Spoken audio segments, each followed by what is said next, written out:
युवा नेता, जैसे ही नाम सामने आता है आपके जहन में जुनून, जोश, उत्साह के साथ में एक नेता की छवि उभरती है।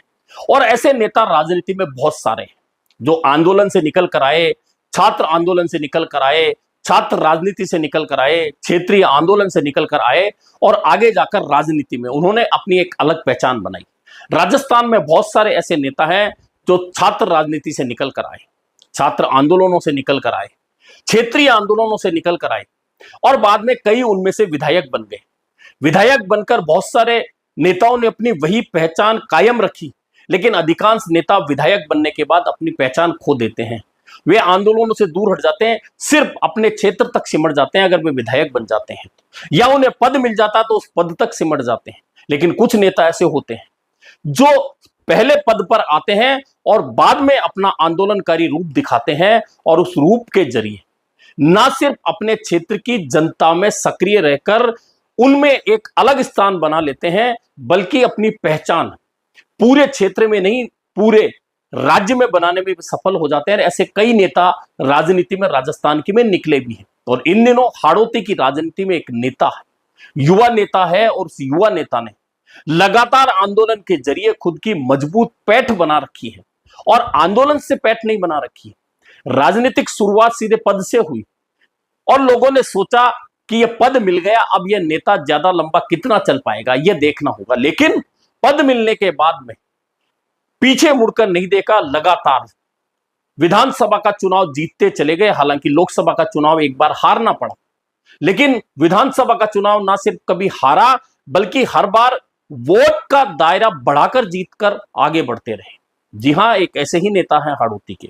हालांकि हाड़ौती में कहते हैं कि चंबल का पानी ऐसा है, जो यह पानी पी लेता है उसकी रगों में गर्म खून हो जाता है और वह आंदोलनों से स्वतः ही जुड़ जाता है। हाड़ौती में आप कह सकते हैं प्रहलाद गुंजल जैसा आंदोलनकारी नेता है। और प्रहलाद गुंजल जनता और आम कार्यकर्ताओं के लिए जिस तरह से सड़क पर खड़े होकर लड़ते हैं, तो उनकी एक अलग पहचान हाड़ौती में आपको नजर आएगी। हाड़ौती में नरेश मीणा भी है, लेकिन नरेश मीणा का आंदोलन करने का अपना एक अलग तरीका है। और यही कारण है कि नरेश मीणा के फॉलोअर की संख्या एक अलग टाइप की है। लेकिन इसी हाड़ौती में एक नेता और है, आज करेंगे इस नेता पर बात। मैं हूं जर्नलिस्ट योगेश के शर्मा। अगर चैनल पसंद आए तो लाइक और सब्सक्राइब मैं हूं जर्नलिस्ट योगेश के शर्मा। अगर चैनल पसंद आए तो लाइक और सब्सक्राइब जरूर कीजिएगा। तो आज करते हैं हाड़ौती के उस युवा नेता की बात। यह युवा नेता आंदोलन से निकलकर नहीं आया, यह युवा नेता छात्र राजनीति से जरूर जुड़ा रहा, लेकिन जैसे ही राजनीति में आया इसको एक बड़ा पद मिल गया। जी हां, राजस्थान प्रदेश यूथ कांग्रेस का चुनाव जो शुरू हुआ, उस चुनाव में इस नेता को जीत का मौका मिल गया शुरुआत में। और चुनावी जीत के साथ में यह नेता ने जैसे ही राजनीति में कदम आगे बढ़ाए, उसके बाद विधायक का चुनाव जीत लिया। और विधायक का एक बार नहीं, लगातार जीतते जीतते जीतते ये सफर लगातार जारी है। और जारी ही नहीं है, हर बार वोटों में बढ़ोतरी करके चुनाव जीत रहा है ये नेता। और इस नेता का नाम है अशोक चांदना। और अशोक चांदना की बात आज मैं इसलिए कर रहा हूं कि हफ्ते 10 दिन 15 दिन महीने भर में अशोक चांदना आपको किसी ना किसी आंदोलन के साथ जुड़े हुए नजर आ जाएंगे।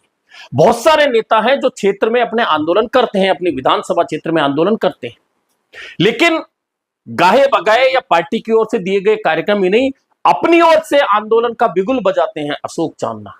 और आप कभी भी देख लीजिएगा, हाड़ौती में किसानों को खाद बीज की जरूरत होगी, आंदोलन होगा तो अशोक चांदना सबसे पहले आगे खड़े मिलेंगे। पानी की मांग होगी, अशोक चांदना हमेशा आगे खड़े होंगे। छात्रों से जुड़ी मांग खड़ी होगी तो अशोक चांदना सबसे आगे खड़े होंगे। फैक्ट्री चालू करने की बात होगी तो अशोक चांदना आगे खड़े होंगे। यानी कि कोई भी आंदोलन हो जाए, अशोक चांदना उस आंदोलन का बिगुल फूंकते हैं और उसके बाद में वह आंदोलन अन्य क्षेत्रों में जाता है। अब आप कहेंगे कि अशोक चांदना की शुरुआत सीधे पद से हुई। जी हां, उससे पहले जब यूथ कांग्रेस का चुनाव अशोक चांदना ने लड़ा था, उससे पहले राजस्थान में या हाड़ौती में भी बहुत सारे लोग उन्हें निश्चित तौर पर नहीं जानते होंगे। हालांकि पारिवारिक पृष्ठभूमि की वजह से बहुत सारे लोग उन्हें जानते भी थे। लेकिन यूथ कांग्रेस का जब चुनाव लड़ा तो कांग्रेस के बहुत सारे लोग अनभिज्ञ थे अशोक चांदना के नाम से भी, लेकिन चुनाव जीता। चुनाव जीतने के बाद में अपनी टीम बनाई, टीम बनाकर आगे बढ़े, फिर पहचान खड़ी हुई, लेकिन असल पहचान बनी विधानसभा में आने के बाद। और विधानसभा में आने के बाद मुद्दों की गहरी पकड़ के साथ में जिस तरह से सरकारों के सामने में मुद्दे उठाए, वह एक अलग पहचान बनाने की बात थी। उसके बाद में मंत्री भी बने, खेल मंत्री बनकर उन्होंने एक अलग शुरुआत की, वह भी उनकी पहचान का कारण रहा। लोकसभा का चुनाव हालांकि एक बार हारना पड़ा, लेकिन विधानसभा का चुनाव कभी नहीं हारा, और हर बार विधानसभा चुनाव जीतने का उनका जो गणित है, तरीका है, उस तरीके की वजह से उनका जो जीत का दायरा है वह हमेशा बढ़ता रहा। और इसका एक कारण है कि पूरे 5 साल तक अपने क्षेत्र में अशोक चांदना सक्रिय रहते, और ना सिर्फ सक्रिय रहते, जैसे मैंने कहा कि सक्रिय रहकर सिर्फ काम नहीं करते, बल्कि जनता को आंदोलन की जरूरत पड़ती है, जनता जब खड़ी हो जाती है तो सबसे आगे आकर भी खड़े होते हैं। और जैसा मैंने कहा, हालांकि हाड़ौती में बहुत सारे और भी नेता हैं जो आंदोलनकारी हैं, आंदोलन करते हैं, लेकिन अभी पिछले 2 साल के दौरान अगर आप उठाकर देखेंगे सोशल मीडिया या हाड़ौती क्षेत्र का मीडिया, तो अगर सबसे ज्यादा आंदोलनों में नाम किसी का आएगा तो वह अशोक चांदना का आएगा। और अशोक चांदना, मैंने कहा कि सीधे पद पर आए यूथ कांग्रेस का अध्यक्ष पद पर, और यूथ कांग्रेस का अध्यक्ष पद मिलने के बाद आंदोलन करने की जरूरत नहीं होती, चुनाव लगातार जीतते रहने के बाद में आंदोलन की जरूरत नहीं होती। लेकिन अशोक चांदना थोड़ा अलग टाइप की बात सोचते हैं शायद, और यही कारण है कि एक विधायक होने के बावजूद, पूर्व मंत्री होने के बावजूद, वे आंदोलन के जरिए आम जनता की मांगों को शासन प्रशासन के सामने रखते ही नहीं, उन्हें मनवाते भी हैं।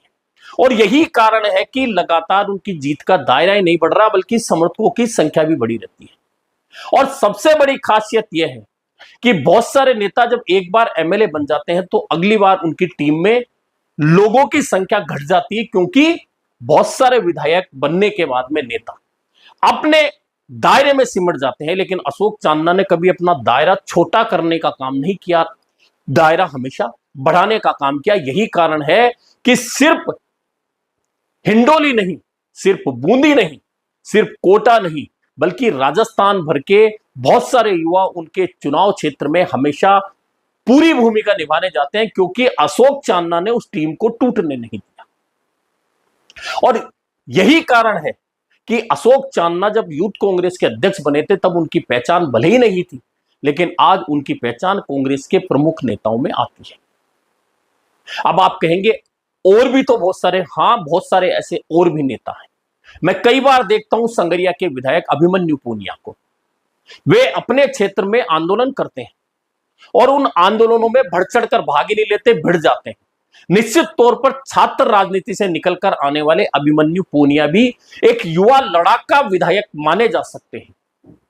आप जयपुर ग्रामीण के कांग्रेस के जिला अध्यक्ष इंद्राज गुर्जर को ले सकते हैं, वे भी छात्र राजनीति से निकल कर आए, बहुत साधारण परिवार से निकल कर आए, उसके बाद आंदोलनों के जरिए पहचान बनाई, विधायक बने, अब जिला अध्यक्ष हैं, लेकिन आंदोलनों में वे भी हमेशा बढ़ चढ़कर आगे खड़े नजर आ जाते हैं। निर्दलीय शिव से विधायक रविंदर सिंह भाटी छात्र राजनीति से निकल कर आए हैं, लेकिन वे भी क्षेत्र में होने वाले किसी भी आंदोलन से परहेज नहीं करते, जनता के बीच जाकर हमेशा आंदोलन का बिगुल फूंक देते हैं, और वे भी एक आंदोलनकारी चेहरे हैं। इसके अलावा छात्र राजनीति से तो मुकेश भाकर भी निकल कर आए, लेकिन मुकेश भाकर के आंदोलन आपको बहुत ज्यादा नजर नहीं आएंगे। हालांकि अपने क्षेत्र की बात तो हर विधायक करता है, और मुकेश भाकर भी अपने क्षेत्र की बात जरूर उठाते दिखते हैं। रामनिवास गावड़िया भी छात्र राजनीति से आए हैं, लेकिन बहुत ज्यादा आंदोलनकारी चेहरा वे नहीं। नरेश मीणा की बात करें तो छात्र राजनीति से निकल कर आए हैं, आंदोलनकारी हैं, लेकिन उन्हें सफलता नहीं मिल पाई, और वे कई कानूनी पचड़ों पर फंस चुके हैं, और अभी भी कानूनी पचड़ों में फंसे हुए, इसलिए के बावजूद आंदोलनकारी चेहरा वे हैं। उनके समर्थकों की एक अच्छी खासी भीड़ उनके पीछे है, लेकिन जब तक राजनीति में जनप्रतिनिधि बनने का मौका नहीं मिलता तो आगे बढ़कर जनता में अपनी एक बड़ी पहचान बनाने में मुसीबत होती है, और वही स्थिति आज नरेश मीणा के साथ है। इसके अलावा बहुत सारे नेताओं के नाम राजस्थान के युवाओं के लिए जा सकते हैं, जो कांग्रेस, भाजपा या अन्य दलों के जरिए राजनीति में आए, जो आंदोलनों से आए, छात्र राजनीति से आए, लेकिन अधिकांश छात्र नेता अपनी पहचान खो गए।